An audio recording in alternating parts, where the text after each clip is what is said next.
Parte 5 de Nimbo, de Neil Shusterman. Capítulo 14. Tiger y la segadora Esmeralda. Tendrás que hacerlo mejor, juerguista.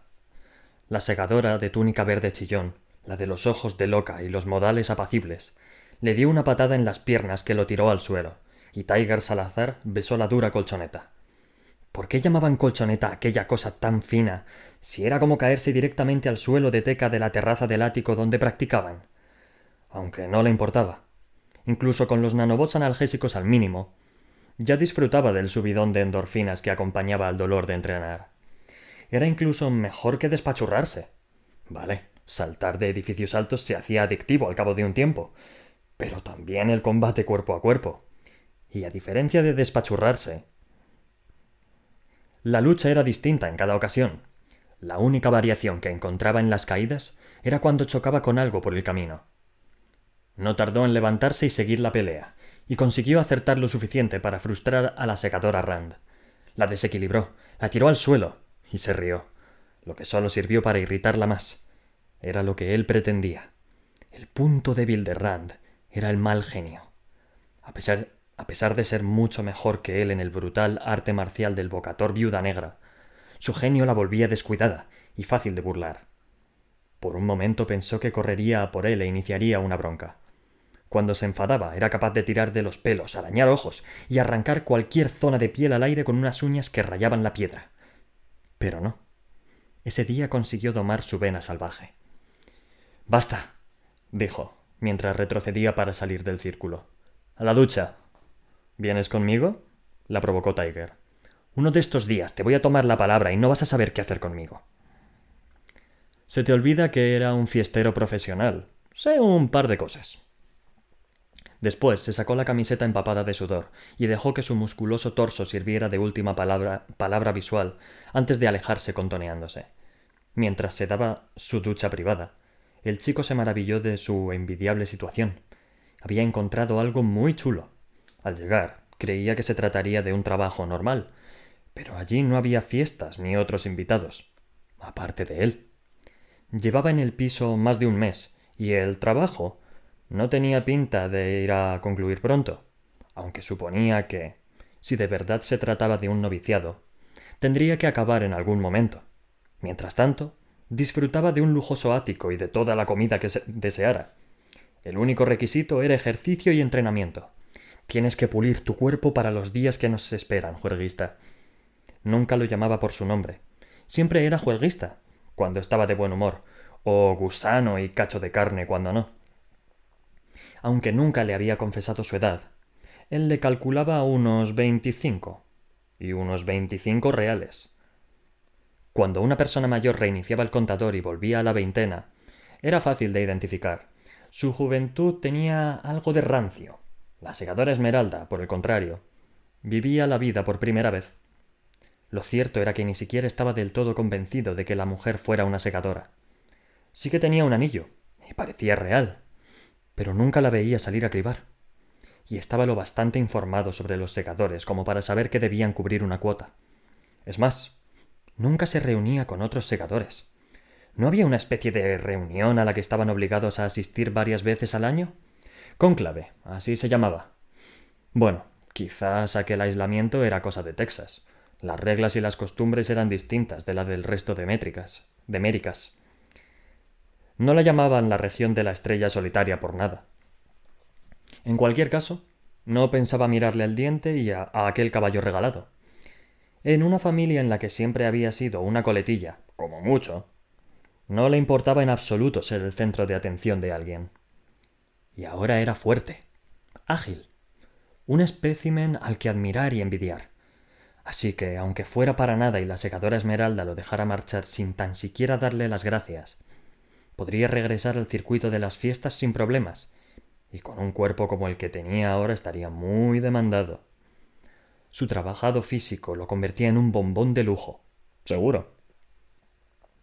¿Y si no le daba la patada? ¿Qué? ¿Le entregarían un anillo y lo enviarían a cribar? ¿Sería capaz de eso?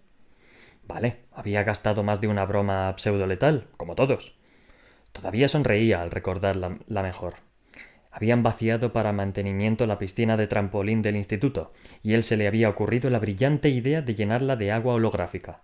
El mejor saltador del colegio subió a la plataforma de 10 metros y procedió a realizar un salto perfecto, que acabó en un despachurramiento involuntario. El gemido que dejó escapar antes de quedarse morturiento fue total. Casi merecieron la pena los 3 días de expulsión y los 6 fines de semana de servicio público que le impuso el Nimbo.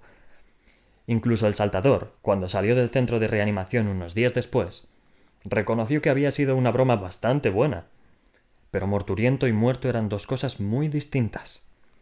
¿Tenían lo que hacía falta para acabar con una vida para siempre y repetirlo todos los días? Bueno, quizá pudiera ser como aquel segador con el que estudió Rowan. Goddard, el que sabía organizar unas fiestas tremendas. Si formaba parte de la descripción del trabajo, Tiger sería capaz de soportar el resto, suponía. Por supuesto, no estaba convencido de que aquello fuera un noviciado para entrar en la guadaña. Al fin y al cabo, Rowan había fracasado en su intento. A Tiger le costaba creer que él pudiera tener éxito donde su amigo no lo había tenido. Además, a Rowan la experiencia lo había transformado. Se había vuelto todo oscuro y serio por culpa de los retos mentales que se había visto obligar a encarar. Para Tiger no existían tales retos mentales. Su cerebro estaba fuera de la ecuación, y a él le parecía bien. Nunca había sido su mejor órgano. Quizá lo entrenara para convertirse en guardaespaldas de un segador, aunque no se imaginaba qué segador iba a necesitar guardaespaldas. Nadie era lo bastante estúpido como para atracarlos, teniendo en cuenta que el castigo era la criba de toda la familia. Si resultaba ser el caso, no sabía bien si aceptaría el trabajo. ¿Todo el rigor sin nada de poder?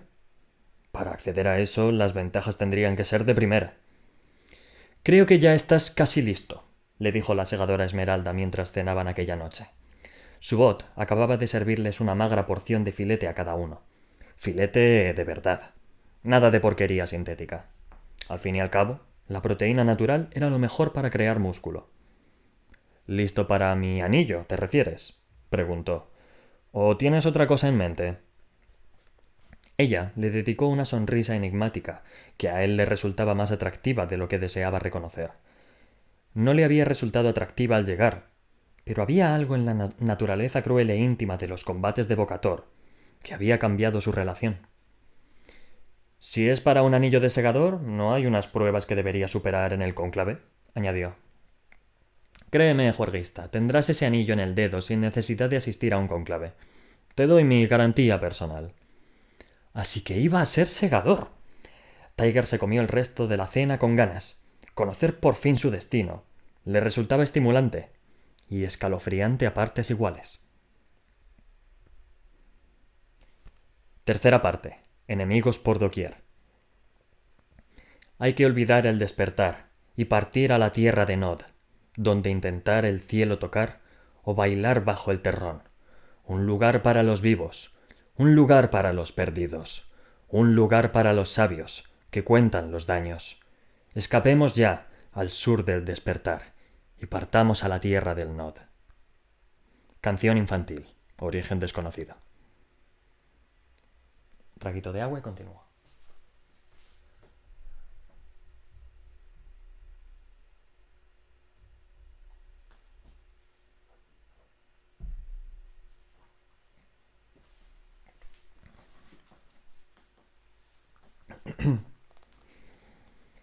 Capítulo 15.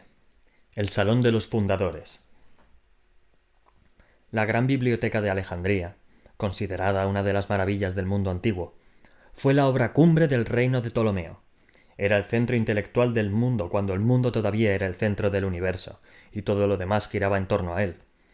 Por desgracia, el Imperio romano creía que su versión del mundo era el centro del universo, así que quemó la biblioteca hasta los cimientos.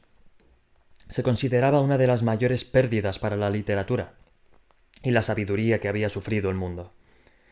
Su reconstrucción fue idea del Nimbo y movilizó a miles de personas en un trabajo de construcción descomunal que les proporcionó trabajo durante 50 años. Cuando terminaron la gran biblioteca, se trataba de una réplica lo más fiel posible a la original, en el lugar exacto en el que se alzaba la primera.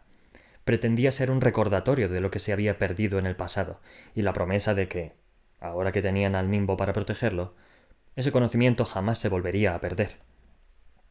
Después, cuando se terminó la construcción, la guadaña se apropió de ella para alojar su colección de diarios de segadores, esos volúmenes encuadernados en cuero que todos debían escribir cada día de sus vidas.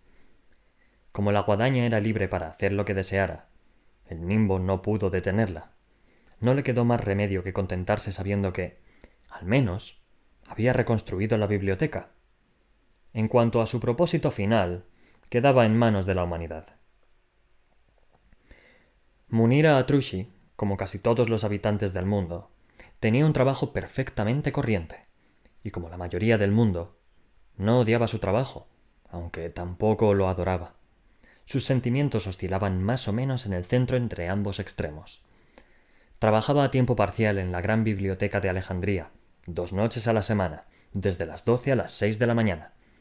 Casi todos los días los pasaba en sus clases del Campo Cairo de la Universidad Israe-Árabe, estudiando ciencias informativas.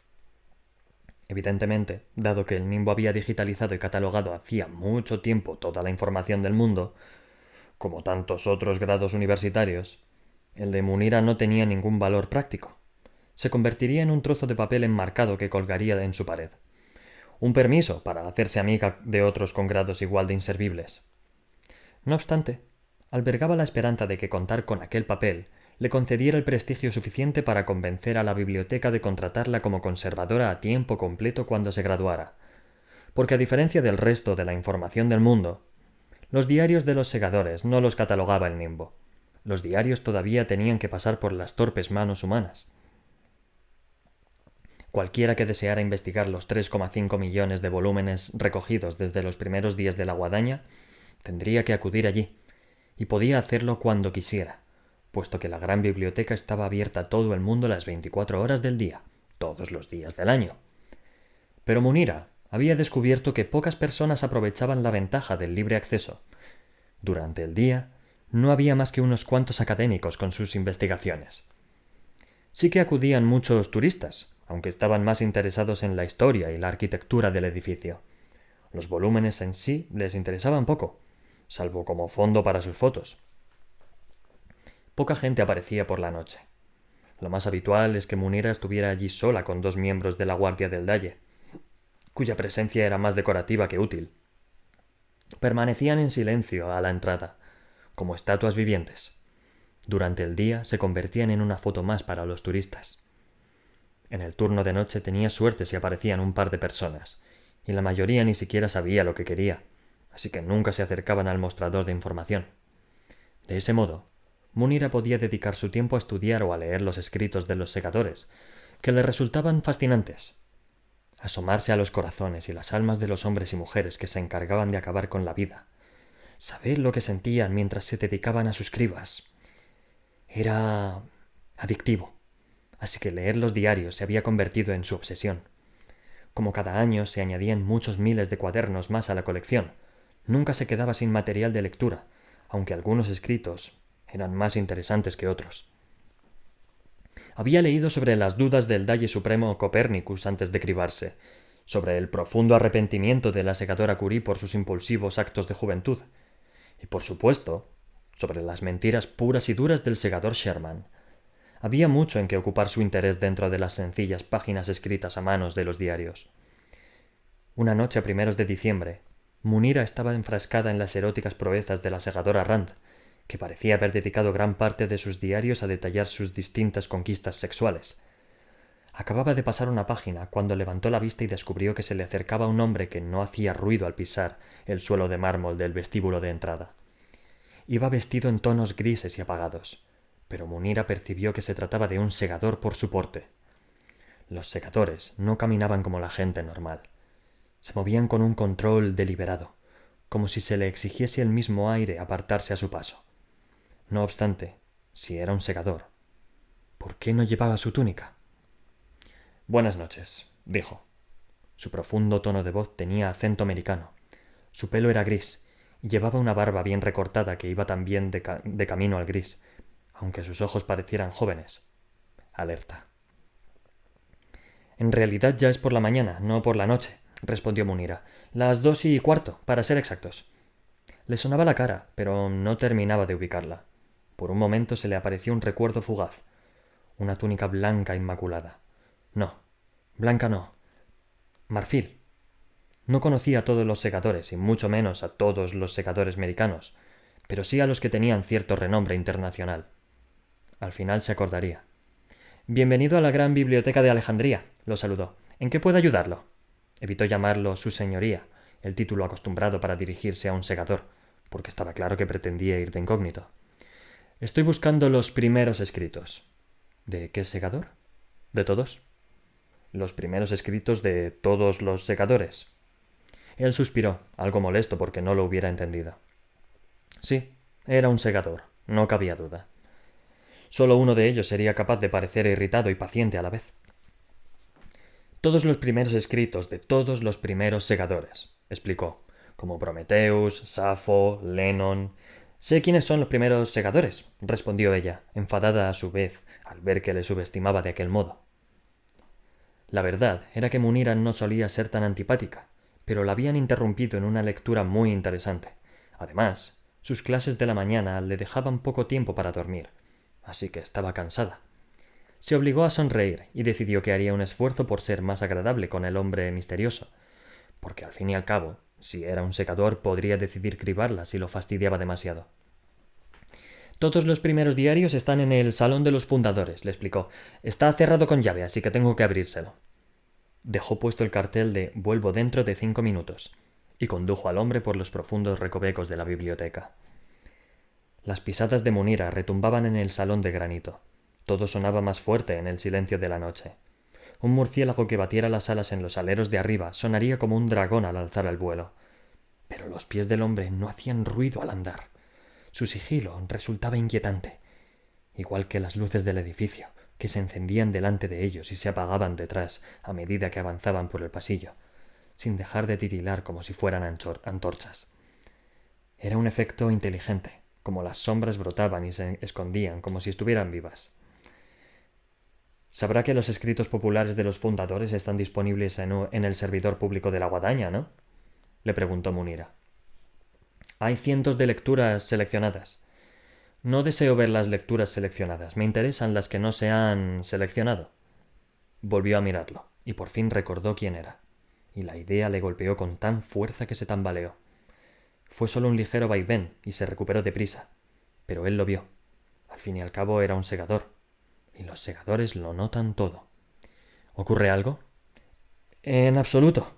Es el parpadeo de la luz. Me cuesta ver los bordes irregulares de las losetas. Lo que era cierto, aunque no hubiera trastabillado por eso. Pero si había algo de verdad en sus palabras, quizás el segador no oliera la mentira. A Munira le habían puesto un apodo en la biblioteca. Los demás empleados la llamaban la funeraria, a sus espaldas, en parte por su personalidad fúnebre, pero sobre todo porque uno de sus trabajos era cerrar las colecciones de los segadores que se habían cribado, o que habían muerto de forma permanente de modo siniestro, como cada vez pasaba más a menudo en las regiones americanas. Un año antes había catalogado la obra completa de este segador, desde el día en que lo ordenaron hasta el día de su muerte. Sus diarios ya no se alojaban entre las colecciones de los vivos, sino en el ala norte, entre los diarios de todos los demás segadores midamericanos que ya no caminaban sobre la faz de la tierra. No obstante, allí estaba, el segador Michael Faraday, caminando junto a ella. Había leído bastante de sus escritos. Sus pensamientos y cavilaciones siempre le afectaban más que la mayoría.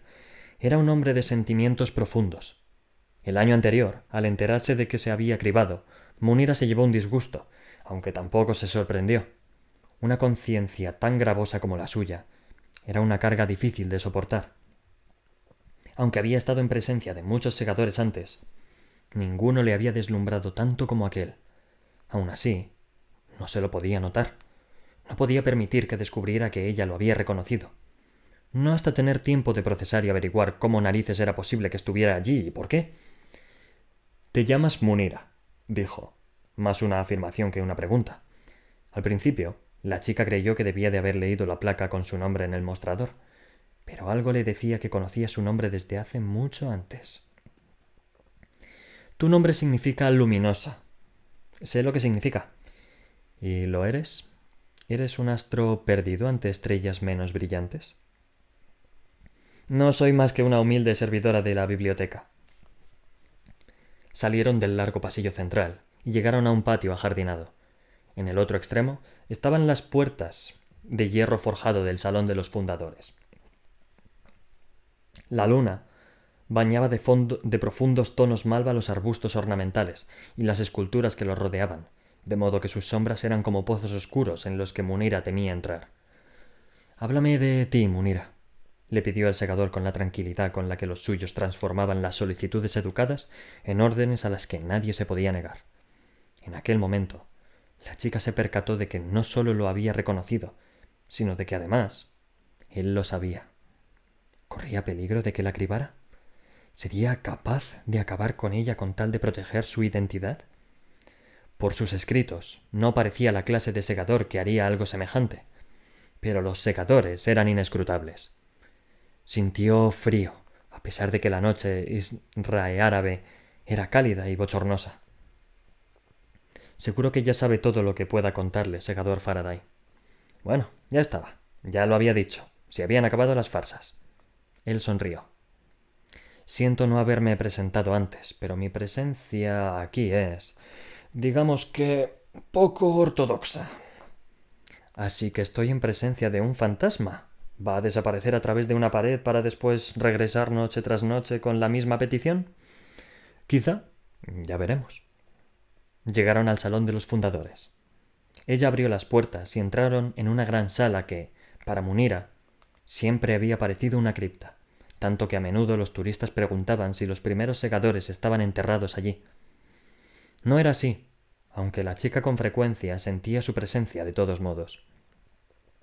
Había cientos de volúmenes en pesados estantes de caliza, cada uno de ellos encerrado en una caja de plexiglas de temperatura controlada, lo que era una extravagancia reservada a los libros más viejos de la biblioteca.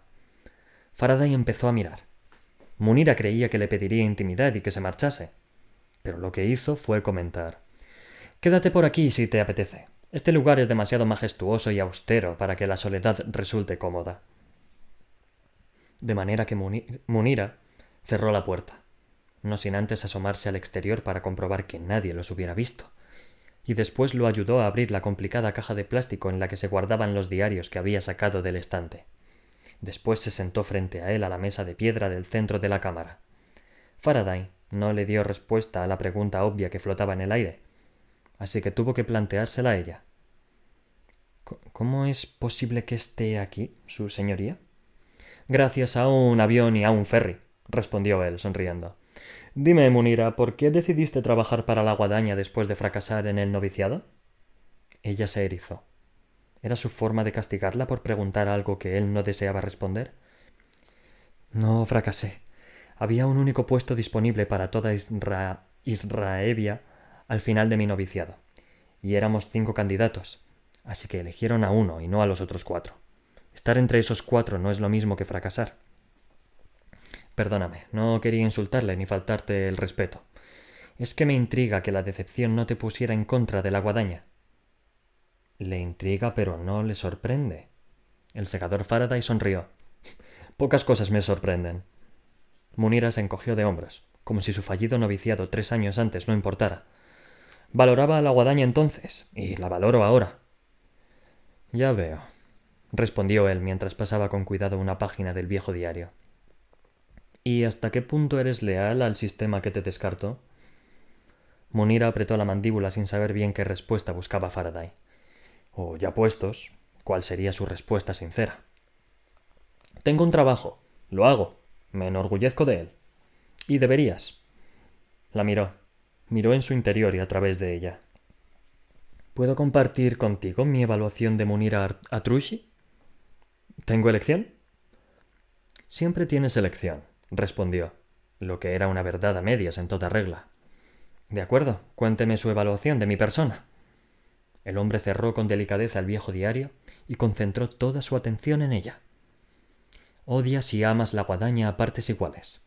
Por eso deseas ser indispensable para ella. Con el tiempo, Esperas convertirte en la autoridad mundial en los diarios que se guardan en esta biblioteca. Eso te daría poder sobre toda la historia de la guadaña. Y ese poder sería tu victoria silenciosa porque sabrías que la guadaña te necesita más que tú a ella.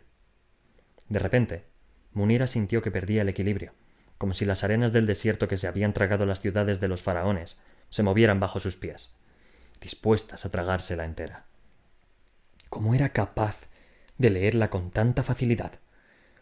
¿Cómo podía poner en palabras unos sentimientos que ni ella misma se había confesado? La había descifrado por completo, y se sentía tan liberada como atrapada. Veo que estoy en lo cierto, añadió Faraday, sin más. Después le ofreció la misma sonrisa cálida y traviesa. ¿Qué es lo que quiere, segador Faraday? Y por fin se lo dijo. Quiero venir aquí noche tras noche hasta que encuentre lo que busco en estos antiguos diarios. Y quiero que mantengas mi identidad en secreto y que me avises si alguien se acerca mientras investigo. Quiero que me prometas que la guadaña no recibirá noticia de que sigo con vida. ¿Puedes hacer eso por mí, Munira? ¿Me contará qué busca? No puedo. Si lo hiciera, podrían obligarte a revelarlo. No deseo ponerte en esa tesitura. Pero sí que me pone en la poco envidiable tesitura de mantener en secreto su presencia. No lo considero poco envidiable. De hecho, sospecho que para ti será un honor que te confíe la salvaguarda de mi secreto. De nuevo, tenía razón. No me gusta que finja conocerme mejor que yo misma. Pero es que es así. Es así porque conocer a la gente forma parte del trabajo de un segador. No de todos, lo corrigió ella.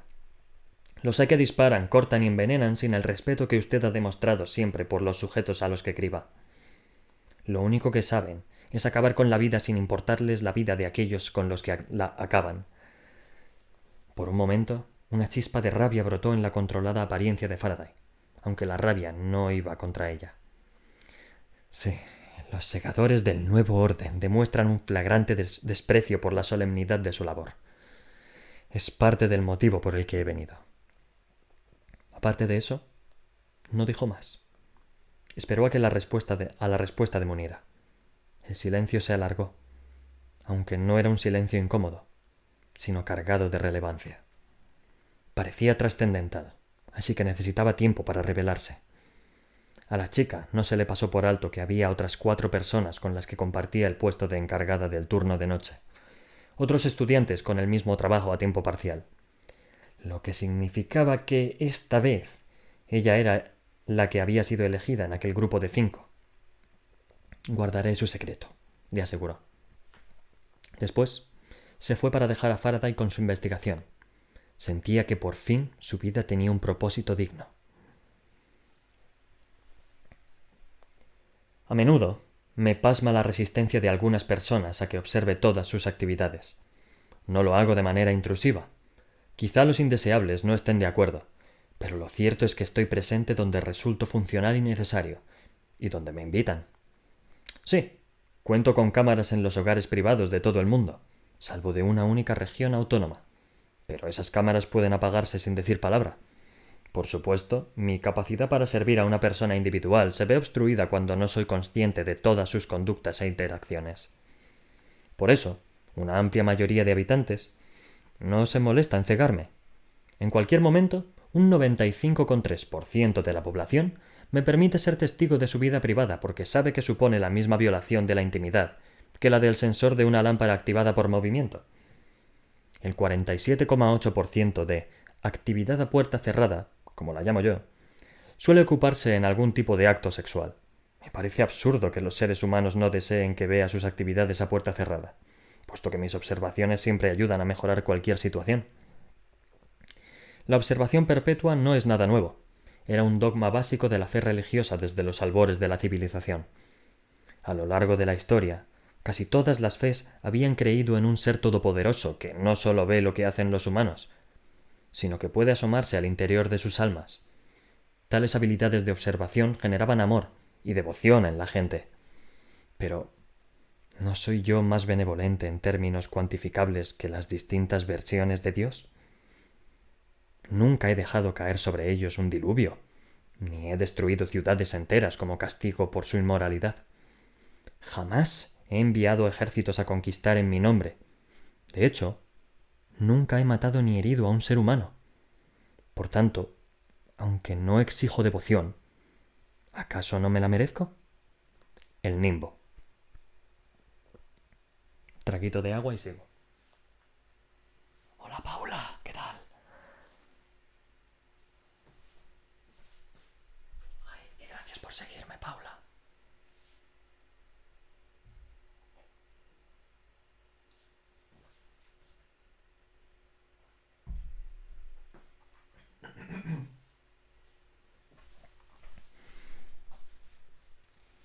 Último capítulo de hoy. El capítulo 16. Capítulo 16. Irá bien hasta que deje de ir bien.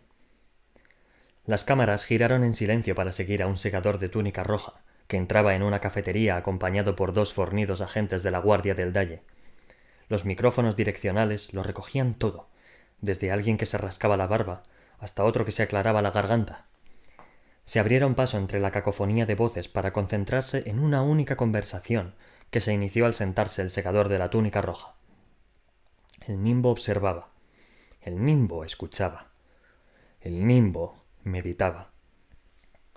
Con todo un mundo que gobernar y mantener, sabía que dedicar tanta atención a una única charla era un uso poco eficiente de sus energías, pero consideraba que aquella reunión era más importante que cualquiera otra de las miles de millones en las que estaban participando o que estaba supervisando en esos momentos, sobre todo por las personas involucradas. Gracias por reunirse conmigo, le dijo el segador Constantin a las segadoras Curie y Anastasia.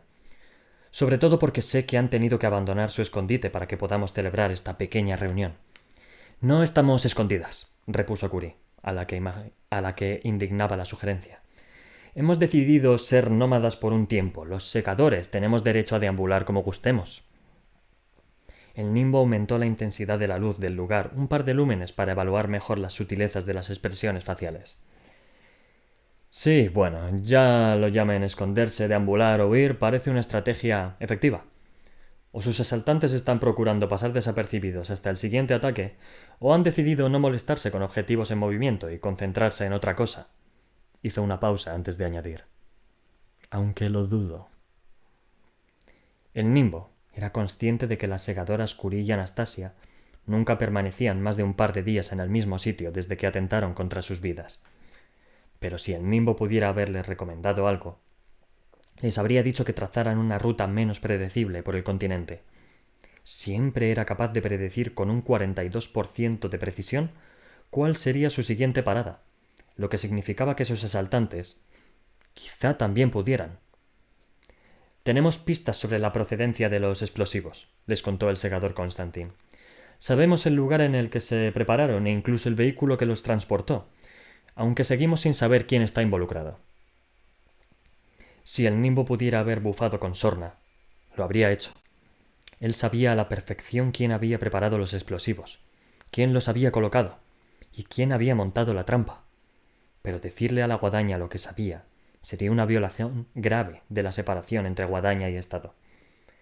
Lo más que había podido hacer era motivar de forma indirecta a Grayson Tolliver para que evitara la explosión mortal. No obstante, aunque el nimbo sabía quién había preparado los explosivos, también sabía que esas personas no eran los responsables, sino meros peones que movía una mano mucho más hábil, la mano de alguien astuto y lo bastante cuidadoso como para no llamar la atención, no solo de la guadaña, sino también del nimbo.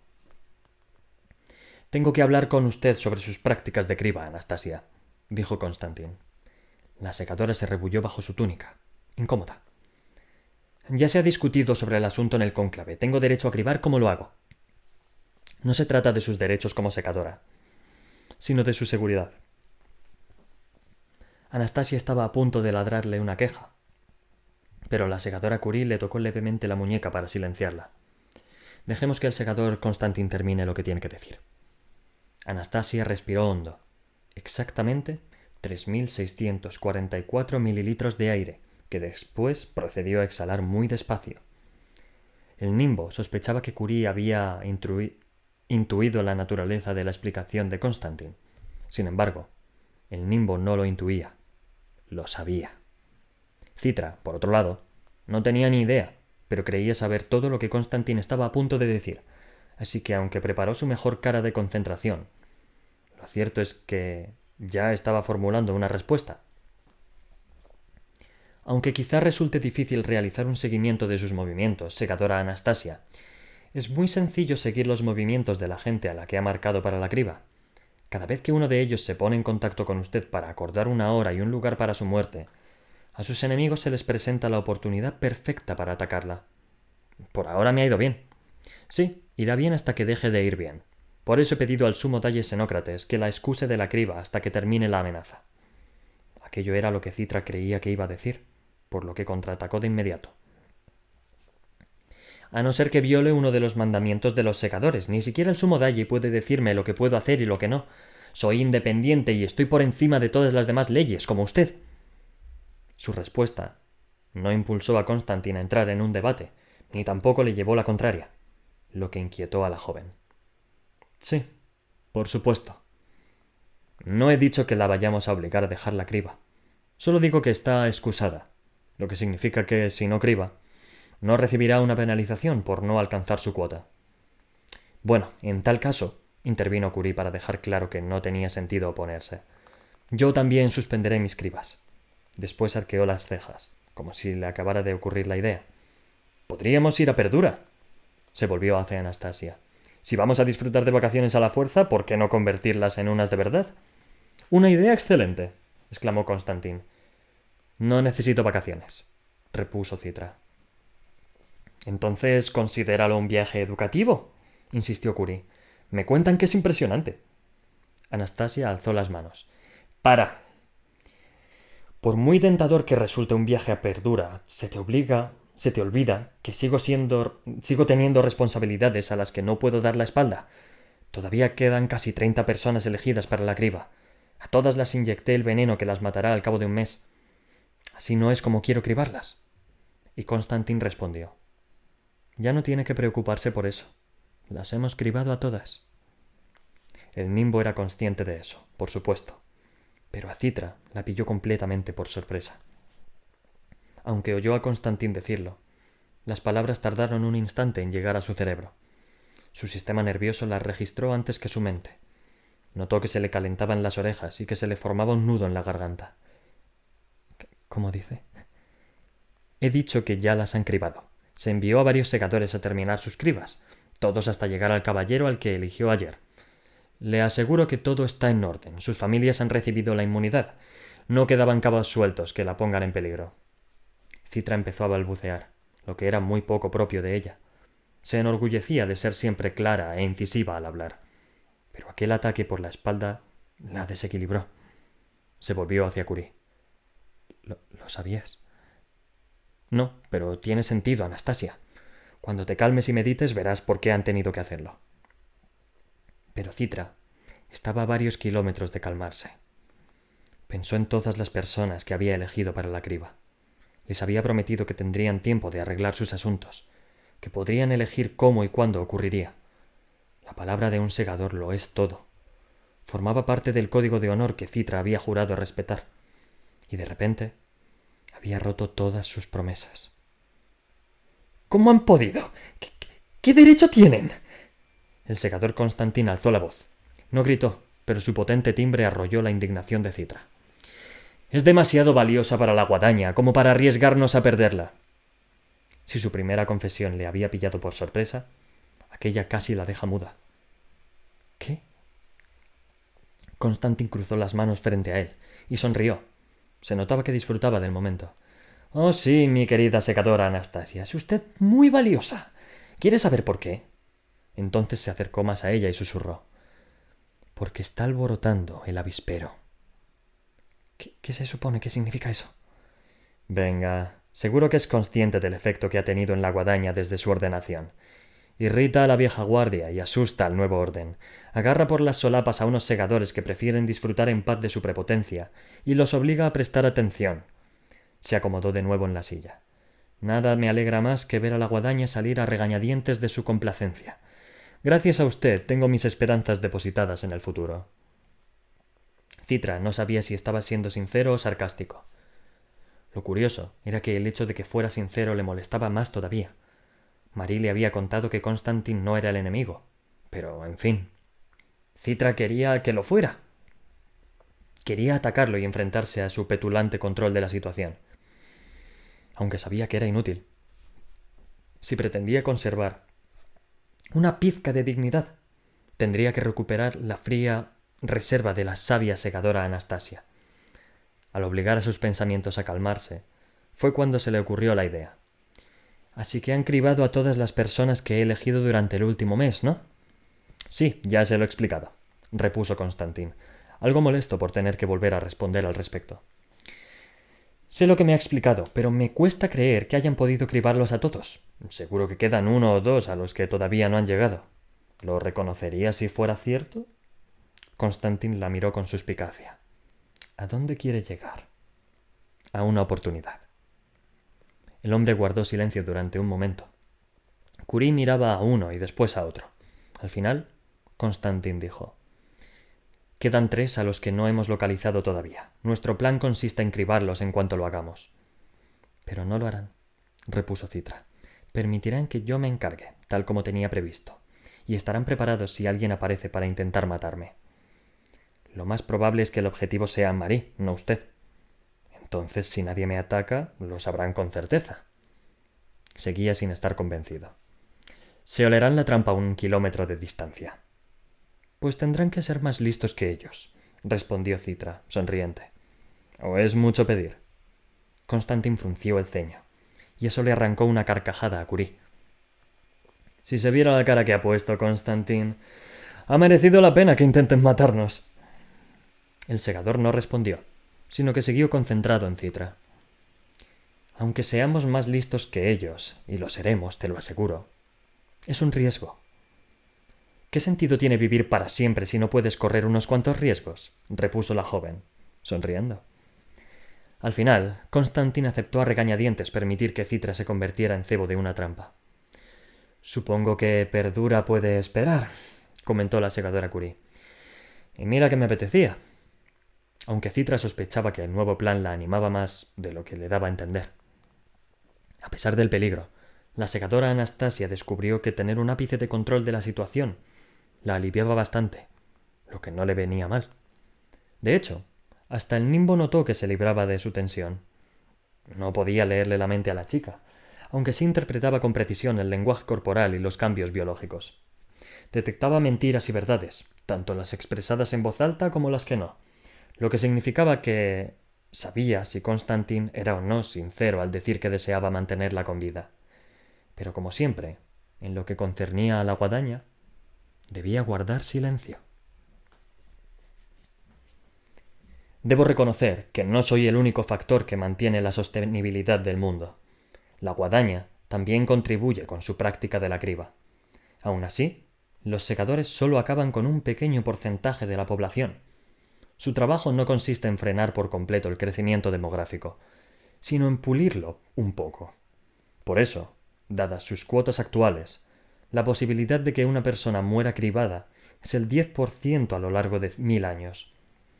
Lo bastante para que la preocupación por la criba esté poco presente en la mente de la mayoría. Preveo que llegará un tiempo en el que el aumento de la población alcance un equilibrio. Crecimiento cero. Una persona morirá por cada una que nazca. El año en que esto ocurra está a la vuelta de la esquina. Pero eso es algo que no divulgo. Incluso con un aumento progresivo de las cuotas de criba, la humanidad alcanzará su máxima población sostenible en menos de 1 siglo. No veo razón alguna para inquietar a los humanos con este hecho, ya que ¿de qué iba a servir? Yo solo soporto el peso de esa inevitabilidad. Cargo literalmente con el peso del mundo. Lo único que espero es tener los hombros virtuales de Atlas para lograrlo. El nimbo. Y con este capítulo 16 terminado, me despido de vosotros y vosotras. Así que eso, espero que os esté gustando. A mí me está pareciendo interesante por el momento, o sea, está muy bien, sigue con el mismo ritmo que llevaba Siega y me gusta mucho. Y vamos, espero con ganas seguir leyéndolo cuanto antes, estoy enganchado otra vez. Y nada, pues eso, mañana 9:30, como siempre, como todos los días, estaré aquí y vosotros espero que estéis al otro lado de la pantalla. Así que os voy a desear un felicísimo día, os voy a desear una felicísima noche, que descanséis mucho, que espero que no os llueva mucho y que no os inundéis, por favor. Y poquito más, que disfrutéis con lo que hacéis, que encontréis un huequín para vosotros, aunque sea solamente para pensar y tomar aire fresco y liberar vuestra mente. Y mucha suerte con todo. Sea lo que sea, mucha suerte. Así que no sé si hoy estoy poco inspirado pero bueno, vamos, el caso, no voy a daros más la turra. Buenas noches, mañana un día espléndido y 9:30 estaré aquí. Que os vaya todo muy bien. Chao, chao.